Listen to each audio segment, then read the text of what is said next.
We're gonna go into the dash here. And see that little, kind of hard to see there, but it's a little black box here. Alright, this will be your actuator here, but actually I don't think we're gonna have to use this port.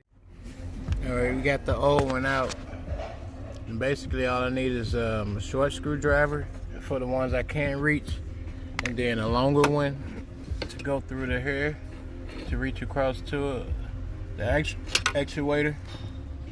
And then we got the plug here, and it just plugs up into, and you'll have to sit this little pin inside of that hole there and mount it in with the screws, 3 screws, one here, one here, one here.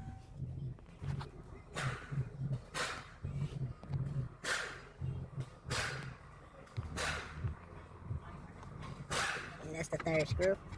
Use a screwdriver and go through the side to get to this one.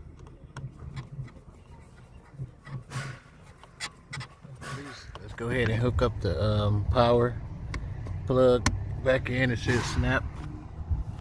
Should snap in. I'm not sure what color yours is, but this one is green.